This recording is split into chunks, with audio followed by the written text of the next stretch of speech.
कथा सुना रहा हूं छोटी सी 2-5 मिनट की। सुनो। एक राजा ने ब्राह्मणों का निमंत्रण किया। खोले में भोजन बन रहा था, खीर पक रही थी। संयोग से खीर ढकी नहीं थी तो ऊपर से एक पक्षी सांप को लिए जा रहा था। तो सांप उसके पंजों से, पक्षी के पंजों से छूटा और संयोग से उस बर्तन में जाके गिरा जिसमें खीर पक रही थी। तो सांप का जहर उस खीर में मिल गया। अब खीर हो गई जहरीली। वही खीर सारे ब्राह्मणों को परोसी गई। सारे ब्राह्मणों ने खीर खाई। खीर खाते ही सारे ब्राह्मण मर गए। लगभग 100-125 ब्राह्मण थे, सब मर गए एक तरफ से। अब आप लोगों से सवाल पूछ रहा हूं मैं। अब जब ब्राह्मण मरे तो केस गया यमराज के पास। यमराज जी ने कहा, भाई 125 ब्राह्मण मरे, इन ब्राह्मणों की हत्या का जिम्मेदार कौन है? आपसे सवाल, बताइए उन ब्राह्मणों की हत्या का जिम्मेदार कौन था? जल्दी उत्तर दो।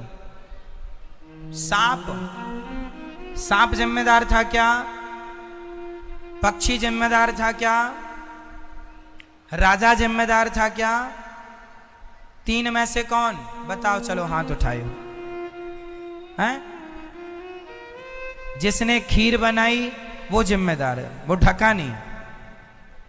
बात ठीक है आपकी, पर वो जिम्मेदार नहीं है। भाई खीर आदमी बना रहा है तो खीर को चलाना पड़ेगा बार बार। बेचारा चला रहा था, तभी कोई पानी वानी पीने चला गया होगा, मिनट भर की बात, उतनी में गिर गया सांप। अब इसमें उसकी क्या गलती है? क्यों मैया? आप बताओगी कौन गलत है? बताओ, किसको दोषी माने? ब्राह्मण हत्या हो गई ब्राह्मणों की। कौन है हत्या का दोषी? कौन? मैया आप बताओ, पीछे वाली मैया बताओ कौन? ओ लाल साड़ी वाली मैया, ओ मैया बताओ। आप बताओ, आप बता रही हो? हाँ हाँ, ये कथा हम बहुत पहले सुना चुके हैं। जिसने सुनी होगी उसको याद होगा। दोषी ना खीर बनाने वाला था, ना तो दोषी राजा था, क्योंकि राजा मारना तो चाहता नहीं था। दोषी सांप भी नहीं था, क्योंकि सांप के मुंह में जहर सांप ने नहीं भरा, वो प्राकृतिक सांप जहरीला होता है।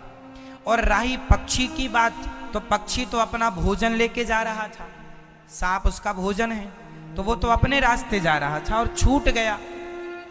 तो उसे थोड़ी पता था पक्षी को कि ये जाके खीर में ही गिरेगा। तो ना तो दोषी पक्षी था, ना तो सांप था, ना बनाने वाला, ना तो राजा। अब यमराज चक्कर में पड़े हैं कि अब न्याय कैसे हो। ये 125 पंडित जी मरे, इनकी हत्या किसके माथे रखी जाए? कोई तो दोषी है। तभी पूरे गांव में हल्ला हो गया। तभी यमराज वहां पर पता लगाने गए कि देखूं तो सही किसके माथे हत्या रखी जाए। यमराज सामान्य आदमी पंडित जी बन के गए। कुछ महिलाएं वहां खड़ी थी, तो पंडित जी ने पूछ लिया। यमराज पंडित जी बने थे। यमराज जी ने पूछा, अरे मैया आज हमारा भोजन कहाँ है? वो सुना था राजा के यहाँ बड़ा भंडारा, राजा के यहाँ भंडारा है, हम ब्राह्मण हैं, भोजन करने आए। तो सारे लोगों ने तो पंडित जी को रोका, महाराज वहां बड़ी अनहोनी हो गई है, आप मत जाइए, वहां बड़ा बुरा हो गया है, मत जाइए। सबने तो ऐसा कहा। सब एक मैया मिल गई, बड़ी पंचायती, होशियार,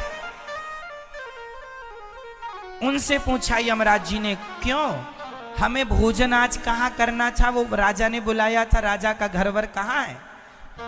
उस मैया ने कहा, पंडित जी वहां मत जाना, राजा बड़ा दुष्ट है।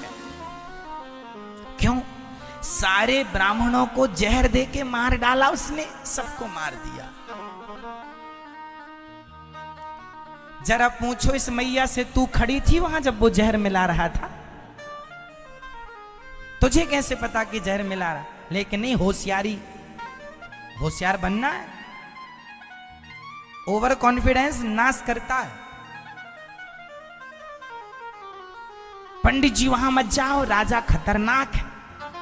125 पंडित जी मारे गए हैं, आपको पता नहीं है। यमराज जी ने कहा, कैसे मर गए। अरे राजा जहर दे दिया सबको। यमराज जी बोले, 125 ब्राह्मणों की हत्या का दोषी कोई नहीं है, ये है चुगली करने वाली, पकड़ो इसको।